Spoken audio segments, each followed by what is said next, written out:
Good morning, everybody. I am on the trail again. This is kind of what I call a tune-up hike. It's about 5 miles to a little brook trout lake. Actually, there's two of them. I'm not sure if the outlet or inlets might have some fish where I can fish with a small rod. I've got the Dragontail Mini. I've also got a Kurenai HM54R in case I'll probably do more of the lake fishing. But it's like I said, about a 5 mile hike, about 2,200 feet of elevation gain. So I'll be just under 10,000 feet. You can see the valley. I just left the parking lot, trailhead a few minutes ago, and I'll be going up over that mountain basically. It kind of switches back, but I'll check in as I get up a little bit higher. But it's a beautiful morning. Supposed to have thunderstorms, a chance of this afternoon. It's about a 2-hour drive to get here to the trailhead, so it's going to be a relatively quick one. Hopefully a couple hours to get in and do a little bit of fishing, have a sandwich, and probably hike back out and drive the 2 hours home. So just trying to get in shape, test the legs and feet a little bit, and just get out and enjoy Mother Nature here. Well, I'm kind of just finishing phase one of this little hike. I've gone up the kind of rocky switchbacks through this burn area. Now I'll be going up a more gradual incline for a little while to the end of this valley, and then it will fork and we'll hang a right. There's a trail that goes to the left to some other brook trout lakes, but I flipped a coin and decided to go to the right today. You can see maybe back there, kind of the valley floor, there is a good stream that ordinarily would be awesome with the Dragontail Mini, Talon Mini, but water's still high, and that will be a video for another day. But it's feeling good to get out, do a little breathing, do a little sweating, and just good to be out. Thanks for coming along. Hope you enjoy it. Here's a better view of what I'm looking at. I'm going to be, it's kind of a gradual slog up to the end of the valley here. But it's a pleasant portion of this hike before we get turn into the timber and probably deadfall and snow drifts and a little more steep. So just a beautiful morning right now though. Well, I've been on the trail for just a little over an hour. I'm at the fork in the trail where it splits to go up the two different valleys. The one behind me I'm not going on. I'm going to be going up this one. It gets a little steep and it gets into some timber and switchbacks and things like that, but it's a beautiful part of the trail. You get out of this burn area. You can see, or maybe hear, the water behind me. I'm going to have to cross that creek up above, and sometimes it can be difficult, and it made me think about the things that I must bring on short day trips like this. And one, for the creek crossing, I have a pair of Crocs that I keep in my pack. On overnights, those serve as my camp shoes, and on day trips it's for water crossings. The other thing is trekking poles, and that helps with the water crossings. It helps with boulder fields. It helps with old knees going downhill and keeping your balance through the rocky sections. So I won't leave home without those. Also in the high country here, when I'm getting around 10,000 feet, even though it's just a day trip, I will bring rain gear, just because thunderstorms can roll in with little or no warning at all. And the temperature can drop 20 or more degrees, and hypothermia is a real thing. Not to mention you can be pelted by rain and wind and hail. So the other thing is, under that rain gear, I like to have a light fleece for when it does get windy and cold as well. And you can see I'm sweating right now, and even when you stop up there, up at the high elevation, you really lose a lot of body fluids, and so staying hydrated and staying warm when you stop after sweating is important as well. The last thing is kind of a self-explanatory, but I always bring bear spray and bug spray for both the big and small biting critters. So those are the things I think that I don't leave home without. There are a few optional things as well, but I won't get into those right now. I want to get up to the lake, catch a few fish, hopefully before the thunderstorms roll in. Well, here's the first lake. It's a much smaller one, and I may fish the inlet or go over to the outlet with the Talon Mini to see if I can score a fish, my first one with it. And I actually just saw a little fish rise over by the outlet, but I'm going to go on up to the higher lake first and start up there, because once I get fishing and if I start having fun or a storm rolls in, then I'll never make it up to the upper lake, which is beautiful.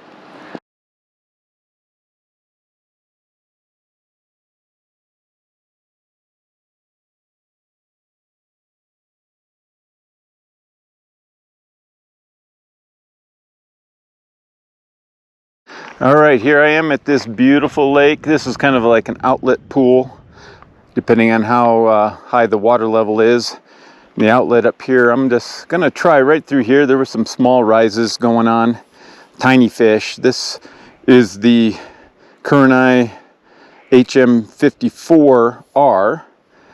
Just for the length, I've got a 15-foot, 3.5 level line, just with a little gray Futsu Kabari, gray wool yarn, and grizzly hackle. But we'll see. I haven't been up to this lake for 5 years, maybe more. And from what I remember, they were small, and some of them had very large heads. It's definitely overpopulated, and they're stunted. Actually, I had a message. Someone was asking me about which length Kurenai to get. They already had a 33, which is probably my favorite of the family, and they were considering either the 35 or the 39 or the 45. This is the 54, and at this point, it kind of, even though they're very light, you know, with the stiffness of the lower section and the overall length of them, it still takes some effort casting them. You know, I hold higher up on the grip here and kind of put it on my forearm like a large Tenkara rod, a big fish Tenkara rod. So at this length, even as light as they are, you start feeling the size of it.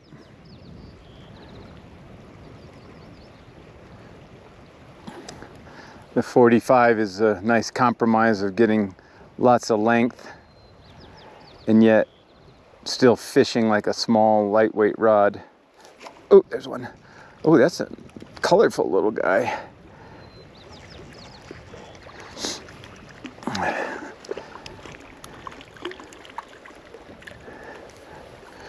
Let's see what we got here.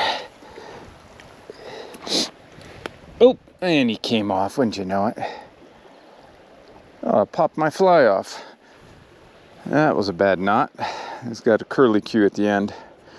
All right, so I changed flies to this little lemon yellow Futsu, just a grizzly hackle on it.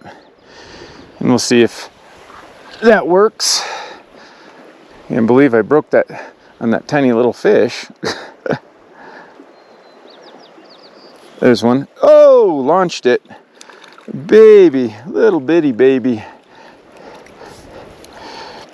All right, there we go. Look at the colors on that thing. How beautiful is that?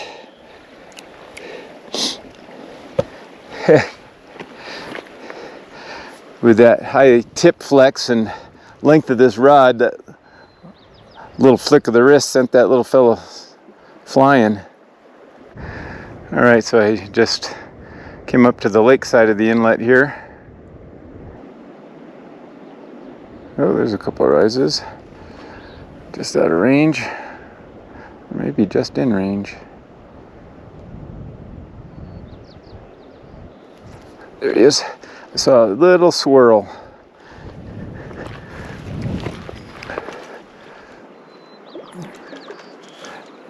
Even with these little fish, and for such a long rod, it still makes them fun.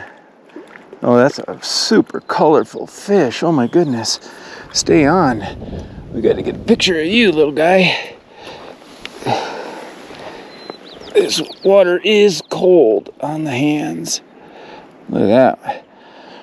Large. Look at the colors on it though. A big head. There we go. Just gonna get my fingers in there. Couldn't see my fly, it was underwater. But I just saw the tippet on the surface, and I saw just the faintest little swirl a little behind the end of the tippet that I could see. There's a couple, 3 of them about there. Should be getting some action. There he is. Right on cue. Look at the bend in that rod, even with that little fish. It's hilarious.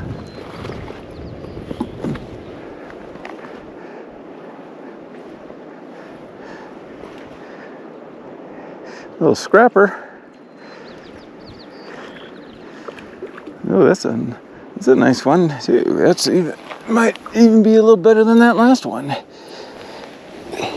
Colorful. Holy cow. Look at that.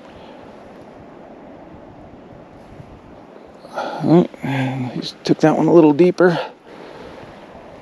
Pretty fish. All right, so I just came over from the outlet and I decided to make one quick cast before I turned on the camera on the other side of this rock, and of course I got a strike right away. Oh, come, missed it. Come here. There's a feisty little guy.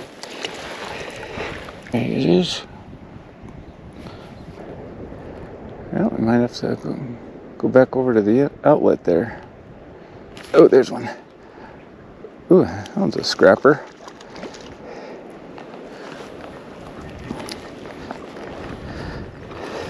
Just a matter of being patient enough for them, waiting for them to come by, I think. They're going to hit about anything.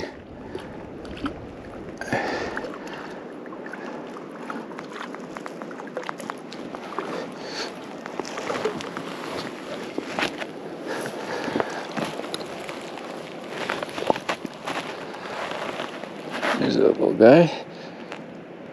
All right, so I started walking back to the outlet, and one rose right by this rock here. There he is. Saw my line moving on that one.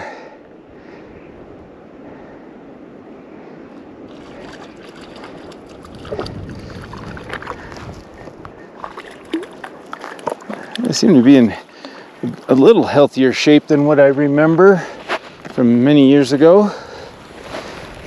Don't seem to be quite so, I mean, they're not fat, but they're not as thin or small, oversized heads as they used to be. All right, well, we're down to one more, and then I'm gonna go down to the other lower lake. Try our luck down there. All right, back to the outlet here. One more fish, and we're going down to the smaller lake, the lower one. It's only about a quarter mile, half mile below, but it's a pretty lake, and it's a neat little inlet and outlet actually. That may be, I'm not sure what the outlet is like, the outlet stream itself. Maybe I can use the smaller Dragontail Mini. Just out of curiosity, I'm going to change color. Can't imagine that they would care. Alright, so I'm just putting on this little red-bodied soft hackle. A little thorax on it, but maybe a little something a little more flashy or movement. Like I said, I don't imagine the fish are particular, but who knows? Maybe it'll catch their eye.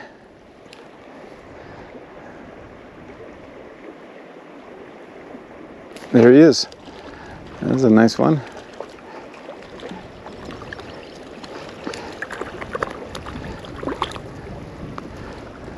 seemed to help. Or just a coincidence there.